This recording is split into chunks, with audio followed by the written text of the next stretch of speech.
E olha só, segundo o levantamento feito pela Folha de São Paulo, PL e PT são os partidos com o maior número de deputados federais que se colocaram como pré-candidatos às prefeituras nas eleições municipais de 2024.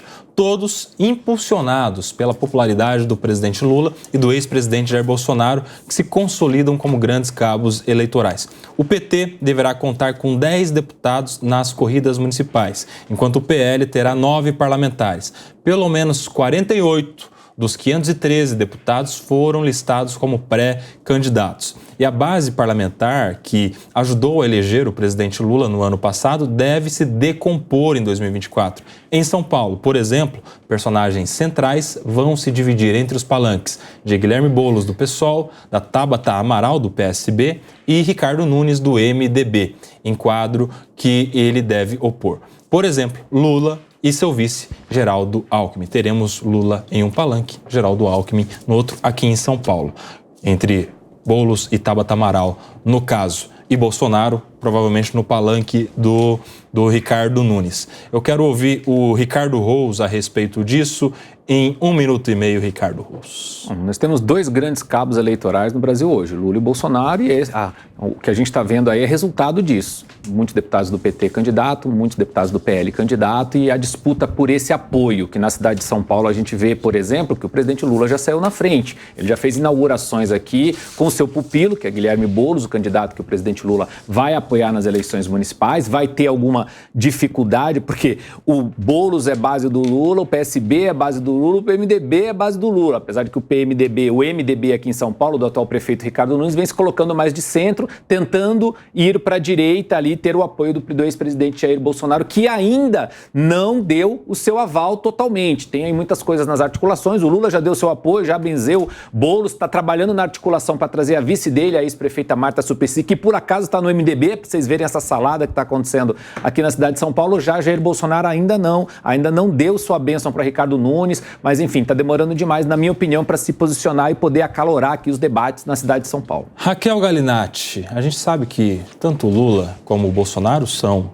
presidente e ex-presidente, têm um capital político formado ao longo de muitos anos, mas esses muitos anos também colecionam rejeição. E isso também impacta nas eleições. Você acredita que as eleições, em especial em São Paulo, será determinado por essa polarização de Lula e Bolsonaro? Você acha que interessa aos candidatos terem esses medalhões, padrinhos políticos nos seus palanques? Será um excelente termômetro essas eleições municipais, justamente ou para solidificar o PT, o governo federal, ou para começar a diluir. A gente sabe que as 2 maiores bancadas da Câmara são PL e PT, e assim são as 2 maiores legendas que vão lançar candidatos às prefeituras nessas eleições municipais. Então é bem interessante que a gente tenha aí um termômetro para perceber se ainda existe essa polarização latente, que a gente percebe que o jogo político, essa paixão ideológica, ela pertence para a plateia. A gente vê que o game no jogo político, elas ficam em 5º plano, já sendo mais pragmática, inclusive as negociações com partidos que deveriam até ser colidentes, que a gente percebe que o jogo político é completamente diferente. Mas quem vai eleger, quem vai dominar ali essas eleições municipais será, sim, o termômetro para as próximas eleições que a gente vê presidenciais. Felipe Monteiro, a gente viu aqui na notícia de que quase 10% da Câmara, 48 em 513, um pouco menos de 10% dos deputados são pré-candidatos a prefeito nos seus municípios. A gente sabe que o caminho inverso, aquele que, por exemplo, assume uma vaga num cargo majoritário, é prefeito, por exemplo, e deixa no meio do mandato para concorrer a governador, por exemplo, ou para assumir algum outro cargo, é muito mal visto pela população. A gente tem algum histórico recente que mostra isso, que as pessoas não aceitam essa falta de compromisso com o mandato. E no parlamento, em especial no cargo de deputado, aparentemente a gente vê isso sendo mitigado, relativizado. O deputado deixa com muito mais facilidade seu cargo para ser prefeito, ou para ser ministro, ou para ser qualquer outro cargo, e aí a gente não tem a mesma crítica. Você não acha que esse número evidencia um certo desrespeito do parlamentar com mandato para o qual ele pediu voto? Não acho não, Kobayashi. Eu te falo por quê, né? O mandato do deputado federal, querendo ou não, a base dele é o município que ele está, né? Diferente de alguém que sai da prefeitura e vai disputar o estado da prefeitura, né? A prefeitura de São Paulo vai disputar o estado de São Paulo. Então, no caso do deputado federal, que ele sai do legislativo para disputar a prefeitura da sua base eleitoral, eu vejo com naturalidade. Eu acho que faz parte do jogo político, é assim que funciona. E quem deu mandato para ele na base eleitoral dele vai conseguir, na hora, falar se aceita ou não que ele saia para deputado federal e seja candidato a prefeito. Então, acho que são questões um pouco diferentes.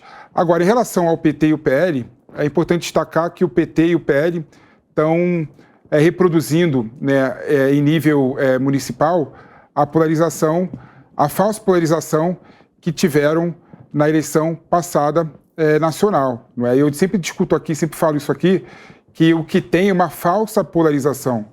Né? O PT teve um pouquinho mais de 1/3 dos votos, o PL teve um pouquinho menos de 1/3 dos votos e tivemos cerca de 1/3 de abstenções, votos nulos e brancos.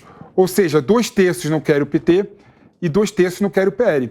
O problema é que a terceira via e outras opções não conseguiram romper a bolha e demonstrar ser uma opção viável. Então, o que nós estamos vendo nos palanques municipais é, infelizmente, essa falsa polarização em nível nacional. Ô Renato Batista, a gente está lendo aqui que os dois partidos que vão polarizar aí são o PT e o PL.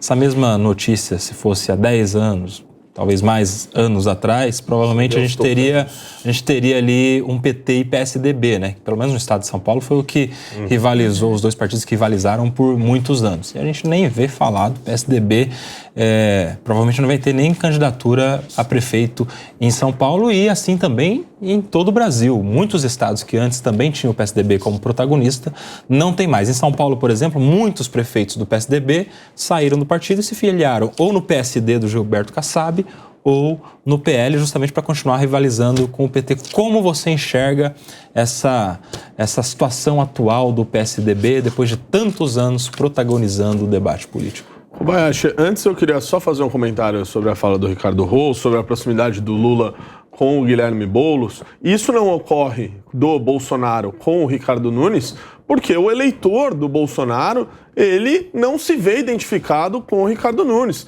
que tem uma trajetória como um sujeito de centro, já foi base do Fernando Haddad quando o Fernando Haddad era prefeito de São Paulo, então as pessoas não se identificam com ele e o Bolsonaro ali está fazendo um apoio para ele quase que obrigado, uma vez que o Valdemar da Costa Neto fechou o apoio para o Ricardo Nunes. E eu chamo a atenção para esse caso que a gente vê na maioria das capitais brasileiras o PT ou o PL se aliando a outros partidos para obter mais apoio para possivelmente uma candidatura de 2026. A gente vê aqui em São Paulo o PT não lançando candidato, no Rio de Janeiro também não. O PL não tem até agora candidato em São Paulo e tudo indica que não terá, apoiará o Ricardo Nunes. E isso ocorre em várias outras capitais que eu poderia citar aqui. E sobre o PSDB, eles estão colhendo nesse momento aquilo que eles plantaram, de terem ficado em cima do muro e não tendo feito a oposição real que as pessoas esperavam do PSDB. Perfeito. Na era do governo do PT.